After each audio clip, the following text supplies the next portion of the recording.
Buenos días. Nosotros vamos a presentar el tema Fundamentos de la Administración de Cartera de Inversiones.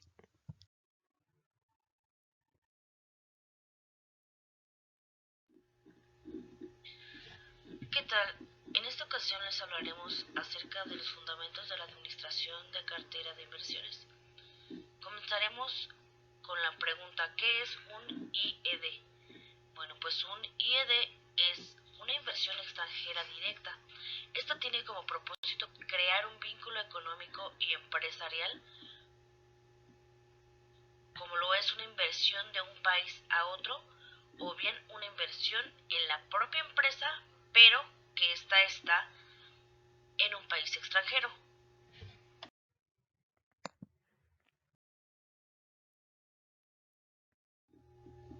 Se realiza una inversión a largo plazo mínimo del 10%.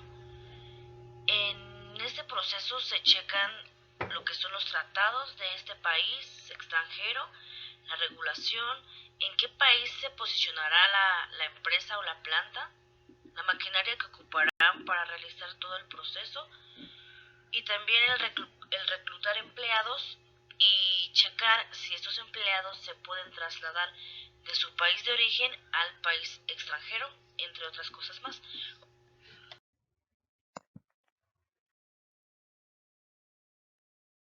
Ejemplo de este sería la empresa Nestlé. Esta empresa es una empresa suiza, pero tiene plantas aquí en México y obviamente pues también las tiene en otros países más. La expansión global de las corporaciones multinacionales se han ampliado debido a las acciones de muchos gobiernos para eliminar diversas barreras. Normalmente estas corporaciones multinacionales aprovechan las oportunidades de negocio en el extranjero y realizan inversiones extranjeras directas.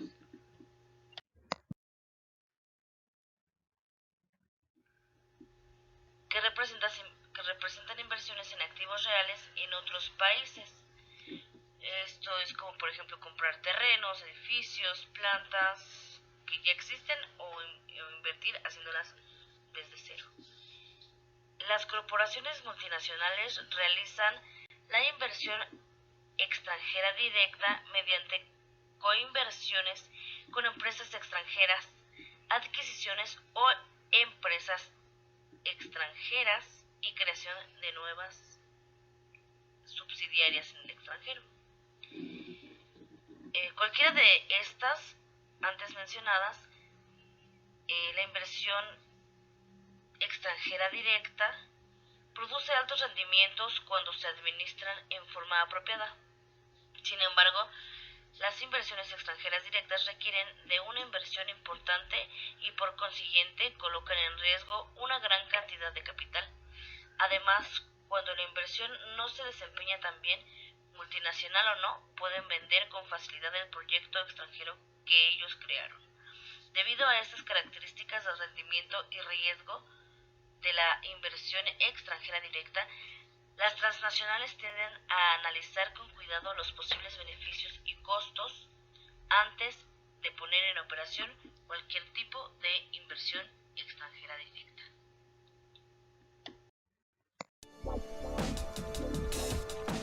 Entender la economía.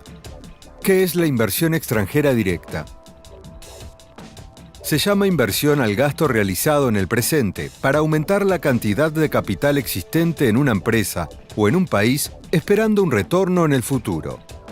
Cuando los fondos que invierten a nivel nacional son de origen extranjero, se les llama inversión extranjera directa. La inversión extranjera directa, IED, incluye los aportes de capital provenientes del exterior y que son propiedad de personas físicas o jurídicas radicadas en el exterior. Esta suele reflejar la voluntad de los inversores extranjeros de realizar negocios e inversiones en un país, tanto en la creación de nuevas empresas como en la adquisición por parte de extranjeros de participaciones, acciones o partes de empresas domésticas. La adquisición de una empresa pública por parte de un inversor extranjero, o sea, una privatización, formaría parte de la IED. Las adquisiciones de tierras o de inmuebles urbanos por parte de extranjeros también son incluidas en la IED. Cada país recibe más o menos inversión dependiendo de la estimación de la rentabilidad esperada y el análisis de riesgos que tienen en cuenta las características del ambiente de negocios y la estabilidad política y económica. Por esto, los países con gobiernos corruptos, inestabilidad política, legislación y regulaciones complejas o de mala calidad, que presentan un clima poco favorable para los negocios, se ven como riesgosos por los inversores extranjeros y reciben menos flujos de IED. Todas las decisiones de inversión se realizan en un contexto de incertidumbre, por lo que en contextos de alta volatilidad macroeconómica o de inseguridad jurídica, la propensión a invertir de los agentes externos suele ser más baja que cuando la economía transita por sendas estables de crecimiento. En el caso de la economía uruguaya, los flujos de IED son registrados en la estadística de la balanza de pagos elaborada por el Banco Central del Uruguay. Entre 2006 y 2016, la IED como porcentaje del PIB fue en promedio 4.9% anual. Presentó CIMBE.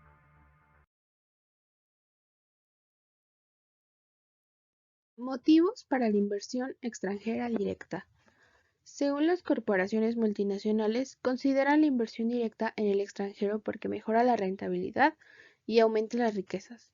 Existen varias formas para mejorar los ingresos y reducir los costos a través de la inversión extranjera directa.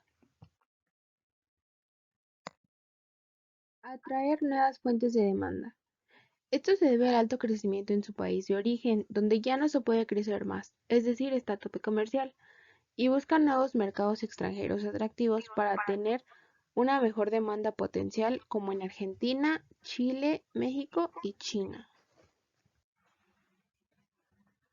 Un ejemplo es Blockbuster, se ha establecido en Europa, donde el concepto de alquilar películas es totalmente nuevo, ya que en Estados Unidos el potencial de crecimiento estaba limitado y esto se debe a la intensa competencia por el producto que se vende. Número 2. Entrar a mercados en los que es posible tener utilidades superiores. Si una corporación dentro de la industria demuestra que se realizan utilidades excesivas en los mercados, una transnacional decide vender en esos mercados, puede planear bajar los precios existentes y excesivamente altos, aunque esta estrategia resulta muy problemática porque los vendedores ya existentes no permitirán que los nuevos competidores intenten irrumpir en sus mercados. Pongamos este ejemplo donde Tepito supuestamente es una transnacional y un local es una corporación industrial. Supongamos que alguien de Tepito cree que el local está dando muy caro. Entonces él va y se pone al lado del local comercial y dice, o da los precios más baratos. Entonces el local obvio no va a permitir que venga alguien y se ponga al lado de él y aún así de los precios más bajos, porque ese es su negocio, entonces no va a permitir eso. Número 3. Beneficiarse por completo de las economías de escala. Las corporaciones que intentan vender su producto principal en nuevos mercados aumentan sus utilidades y riqueza de los participantes de la empresa debido a economías de escala, costo promedio por unidad más bajo que resulta de una mayor producción.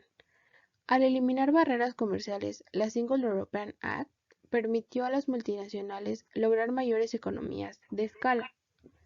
Un ejemplo es una corporación multinacional con sede en Estados Unidos y plantas europeas.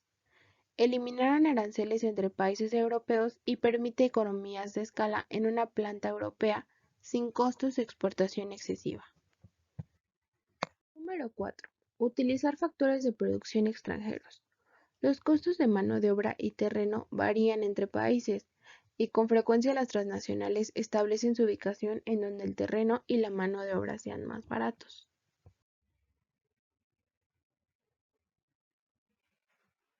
En México, el salario mínimo diario es inferior a 6 pesos, en contraste con Estados Unidos con más de 30 pesos. Un ejemplo podría ser Shein, que fabrica en Guangzhou, en el sur de China, y Nike, que fabrica en China y Vietnam. Número 5. Usar materias primas extranjeras. Debido a los costos de transporte, es mejor evitar importar materias primas de un determinado país y mejor fabricarlas donde están ubicadas las materias primas. Número 6. Usar tecnología extranjera. Las corporaciones adquieren plantas ya existentes en el extranjero para aprender sobre la tecnología de ese país y después utilizan esta tecnología para mejorar los procesos de producción en todas las plantas subsidiarias en el mundo. Número 7. Aprovechar las ventajas del monopolio. La teoría de la organización industrial afirma que las empresas se internacionalizan si poseen recursos o habilidades que no están disponibles para las empresas competidoras. Si una empresa posee tecnología avanzada y ha explotado esta ventaja con éxito en los mercados locales, quizá intente explotarlo internacionalmente. Número 8. Reaccionar a los movimientos en el tipo de cambio. Cuando una empresa considere que una divisa extranjera está subvaluada, la empresa quizá considere una inversión extranjera directa en ese país, ya que el desembolso inicial es relativamente bajo. Por ejemplo, cuando los fabricantes de automóviles japoneses construyen plantas en Estados Unidos, reduce la exposición de las fluctuaciones del tipo de cambio a incurrir en costos en dólares, que compensa los ingresos en dólares. Número 9. Reaccionar a las restricciones comerciales. En algunos casos, una transnacional utiliza la inversión extranjera directa como una estrategia defensiva más que como una agresiva. Por ejemplo, las compañías japonesas establecieron plantas en Estados Unidos previendo que sus exportaciones a ese país quedaran sujetas a restricciones comerciales más estrictas. Desde 1980, la Unión Americana ha puesto en práctica numerosas restricciones comerciales obligatorias a las importaciones de automóviles. Número 10. Diversificación internacional. Como las economías de los países no se mueven de forma conjunta, el flujo de efectivo neto de las ventas de productos entre países debe ser más estable que las ventas comparables de un solo país. Al diversificar internacionalmente las ventas e incluso la producción, la empresa puede hacer que sus flujos efectivos netos sean menos volátiles, o sea, cambiantes. Por lo tanto, es menos probable un déficit de liquidez. Me explico. Al diversificar internacionalmente, quiere decir repartir riesgos mediante la inversión de mercados para evitar el riesgo de concentración en un solo país o región.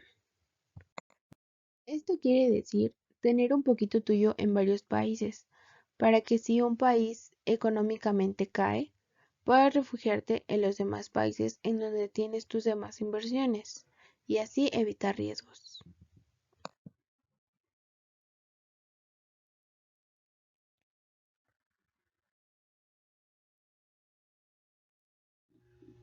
El método óptimo para que una empresa penetre un mercado extranjero depende de una gran parte de las características del mercado, como se menciona anteriormente.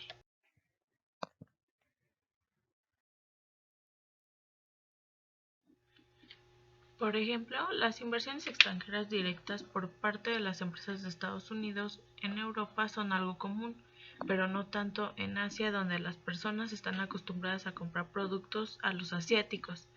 Por consiguiente, los convenios de concesión de licencias o las coinversiones son más adecuados cuando las empresas se están extendiendo a Asia.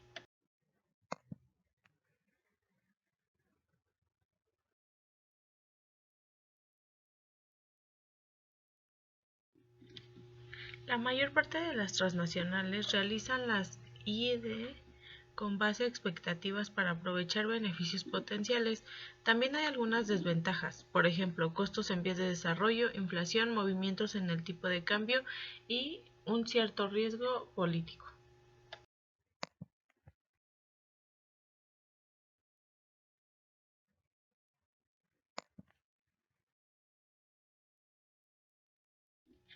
Al igual que las condiciones cambian con el tiempo, también lo hacen los posibles beneficios de realizar una inversión extranjera directa en varios países. De esta manera, algunos países se convierten en destinos atractivos, mientras que otros son menos atractivos turísticos.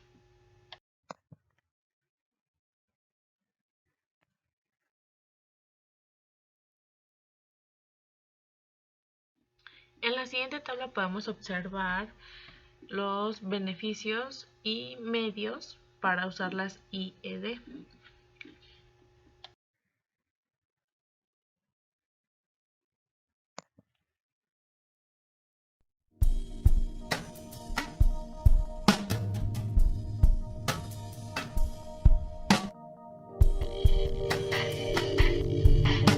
Hola, ¿qué tal? ¿Cómo están? Mi nombre es Lucía Martín, soy analista económico de ICSE Casa de Bolsa y el día de hoy les quisiera platicar acerca de los flujos de inversión extranjera hacia México o los flujos que hacen empresas extranjeras en bienes inmuebles como empresas o fábricas en nuestro país.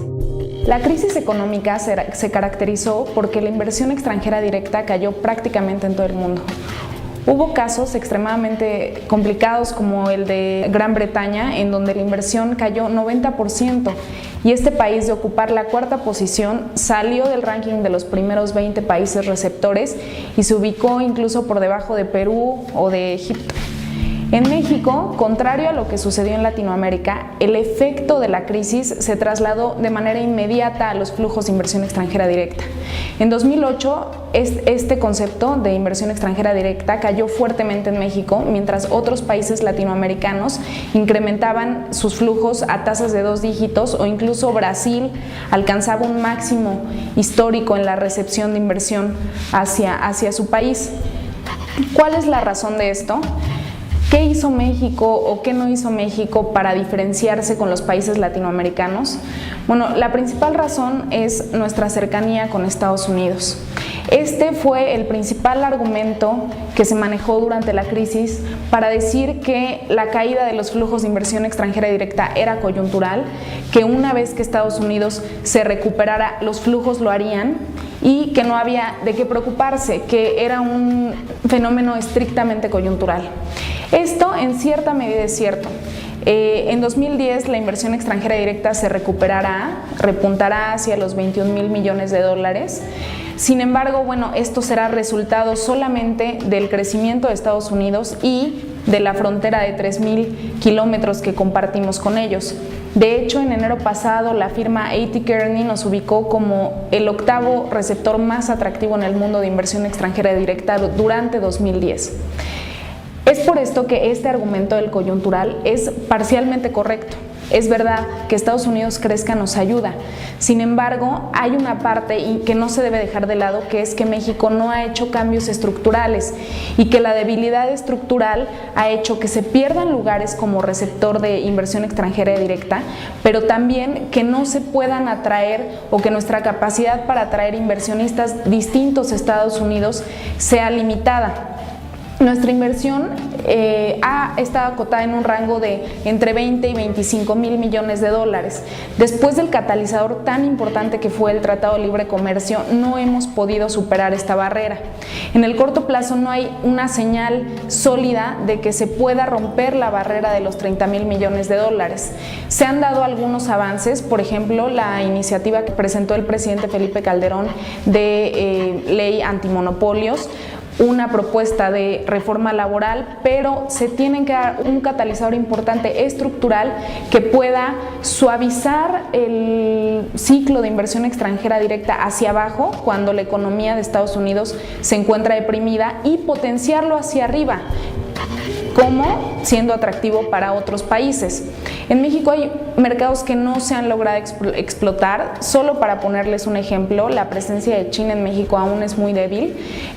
China y México comparten características similares, ventajas competitivas similares. Sin embargo, esto no significa que China pueda ver a México como un destino importante para posicionarse, para entrar a mercados latinoamericanos y para aprovechar la posición geográfica que tiene México. Hay algunos mercados como el de manufacturas, como el de electrodomésticos, como el automotriz, que a un país como China le serviría mucho tener un mayor número de fábricas en México. Es por esto que no se trata de voltear la espalda hacia la posición geográfica y la cercanía que tenemos con Estados Unidos. Esta nos ha ayudado mucho y ha sido precisamente este país el que ha impulsado el auge de la inversión extranjera directa en otros periodos. Se trata solamente de mirar hacia otros destinos, de fortalecernos estructuralmente y de poder aprovechar este flujo que es tan importante la inversión extranjera directa es la tercera entrada de divisas más importante para México y no solamente ayuda a factores económicos como estabilizar al tipo de cambio, como fortalecer finanzas públicas a través de la captación de impuestos. Se trata de aprovechar todas las ventajas inherentes que tiene este tipo de inversión.